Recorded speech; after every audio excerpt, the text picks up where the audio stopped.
Hey everybody, it's John again from Gasper's Automotive Restoration, and I'm doing a video here, quick shop update. We haven't had a lot of time recently to do videos. We've gotten a couple out here and there. We try to do one. My goal is to get one out every week, but I just can't do it. It's just not enough time in the day.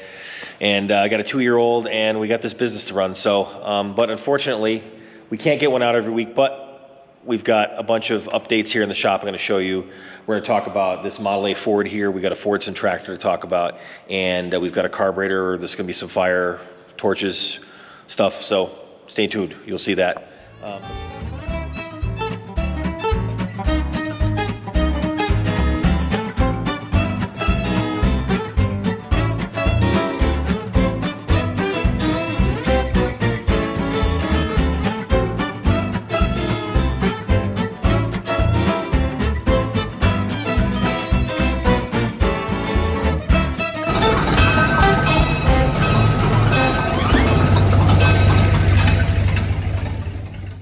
This has been the shop before. I think I did a video on this before.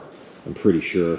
It's a 29 Roadster, and the customer has had it in for various ailments over the last 2 or 3 years, and this time it's all cosmetics. There was an issue with the ignition. We are fixing that, but and of course the radiator's out. We have a cooling issue, but it just was overheating a little bit, so the customer elected to get a replacement radiator, so we're doing that. But everything else is cosmetic. We're replacing these bumpers here. These are the new stainless steel bumpers. The old ones were all rusty and nasty looking, and these are just beautiful. I know stainless steel didn't come in a Model A either, but the only bumper you can get right now is a stainless bumper, so I went with the stainless. And we replaced the ignition module in here.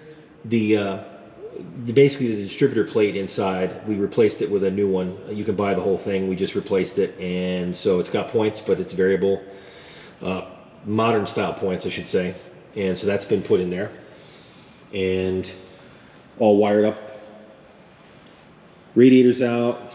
The interior, we're gonna be doing a new top on this. This top is from 1968, I think he said, 1969. His dad, he remembers his dad having that put on in the 60s, and then this car was restored in the early 90s, so the top was reused in the early 90s for this car. So we're getting rid of this modern car top junk, and we're putting on a real period correct top. And we're also replacing this interior.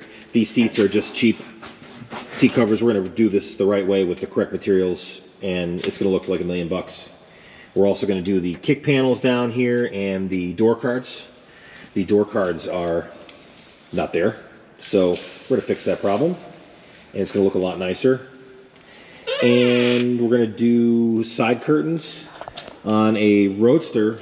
You have, or on a Phaeton as well, you're going to have a curtain that goes across here and buttons on, and it fastens on here, and it helps keep the wind out of here a little bit better while you're driving along. So the customer elected to get that too, so we're gonna get them those.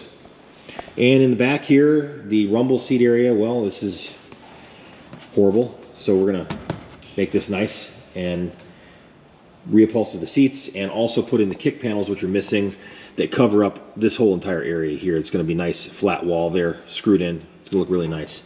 So that's on the list. And here's our bumpers in the back. And these have been replaced. Just did that today. They look really nice. And we got a couple other little small surprises on this thing too, I think. We had a couple things in the front bumper, a license plate holder, and a couple other things. So you'll see that in the next video here, video update before this thing leaves. But it's a really cool car. And it's in really nice shape. The paint's good. It's a driver. It's a 10-footer, but you can take it around and you don't have to worry about it, which is great. And it's a really nice car, very solid. And now with these bumpers, it looks really, really nice. All right, let's go check out the Fordson. This is a 1923 Fordson tractor. I don't know if I did another video or mentioned this before. I don't believe I did a video. I think I might have mentioned it, but a customer wanted us to restore this tractor, and it's coming along pretty good. If you've never heard of a Fordson. It's basically Ford's entry into the tractor market in 1917 was the first year officially, and then a couple years later, after World War I, they really kind of got going and started making a lot for the American market. They started making these in England, I believe, in 1917 only, and then they got exported here, I guess, and then they started making them here. So, but the Fordson tractor is all Ford. It's Henry Ford's vision of what a tractor should be, affordable tractor for the farm. Now, if you know Fordsons, you know that pneumatic tires are not normal on a Fordson. Fordsons just came with steel wheels, but these are aftermarket wheels. These were put on probably in the late 20s or so, mid 20s, I'm guessing. I don't know exactly. Maybe it's in the 30s. I'm not a Fordson tractor expert, but it came with these wheels, and this tractor looks really cool with them on it. They're spoked wheels. We had to get special tires here for the back. These are the old style tires with the old bead. That's getting a little harder to find to fit these old rims. I didn't realize that either, part of the learning process here. These tires are, let's see what size these are. These are 13.6 24s. They are Green X tires. So they work really nice, and we got these, I think these are Firestones in the front. Firestones, yeah, these are Firestones. You can see down here. And these are 616s right there. So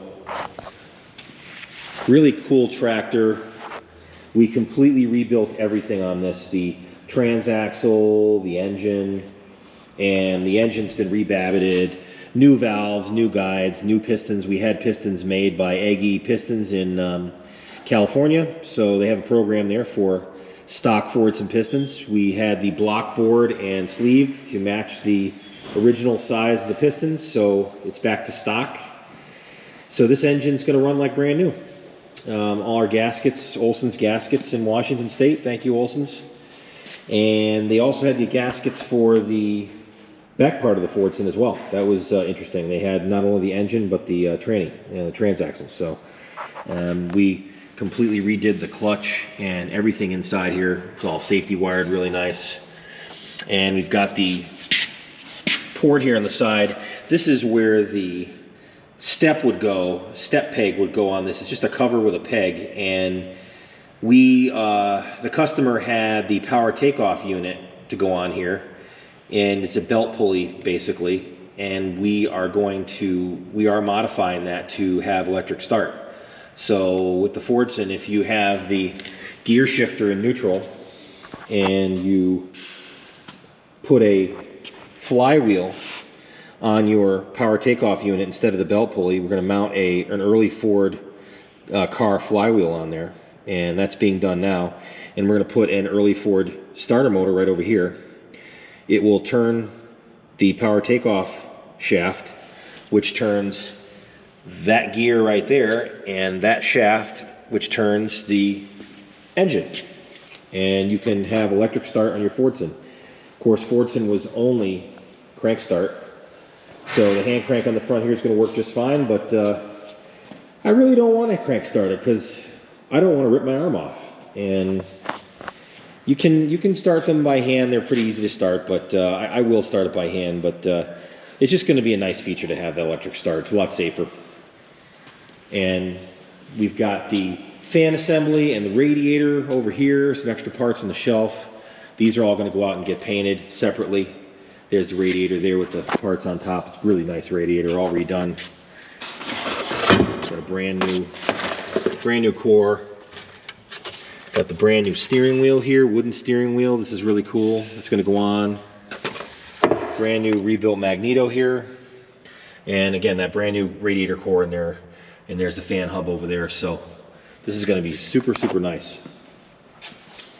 And that's the Fordson tractor. So this is the latest update on this one.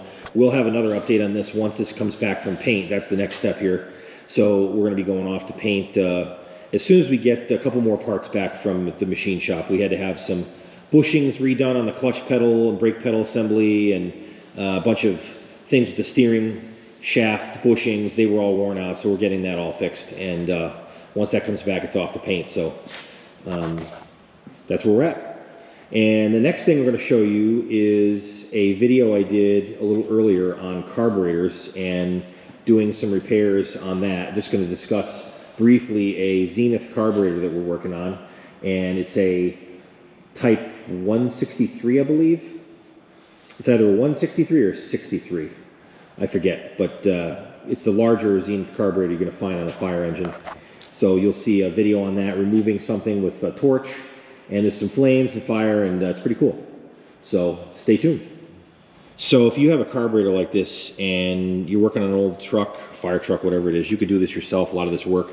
Just some basic tools, basic, you know, you just got to have the parts, find somebody that's got the parts. We've got NOS parts here from a supplier here that I have, a guy I know on Long Island, and some basic screwdrivers, pliers, hammer, punch, and that's what we use to take this thing apart very carefully and clean it. And then I've got the sonic tank over here. Let's check out the sonic tank. And I ran that other part you saw through the sonic tank before, but this is, let me gotta put you down here for a minute.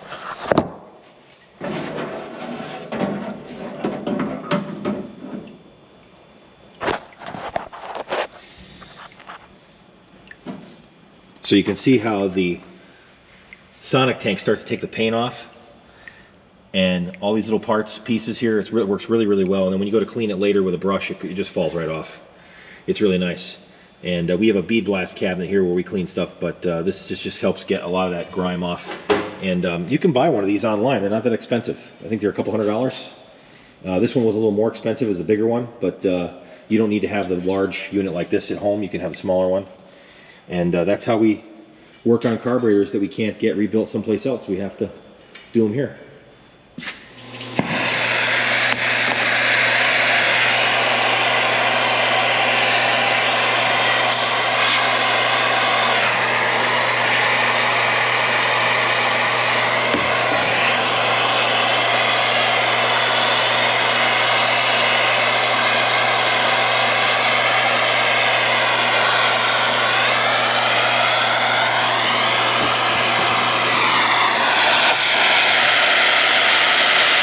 Taking the power valve and the accelerator pump parts out of a early cast iron Zenith carburetor.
So after heating this thing a bunch and putting the Freol in there, I use Freol a lot on jobs. It's got a lot of acid in it, mild acid, and you get that in there with that heat, and you work this thing up and down and tap on it. I had this punch in there upside down. I was tapping on this. Is a big, just about the right diameter for the whole thing. And I want to make sure I didn't, you know, hit it with the short end and bend it. So I hit the whole thing. And this thing's moving up and down now.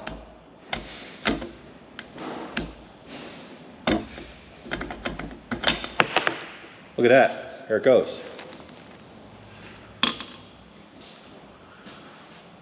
Power valve's out, or the accelerator pump, I should say, is out. And now power valves down in there. I just have to get in there and unscrew the power valve, take that out, and then we're good to go. All right.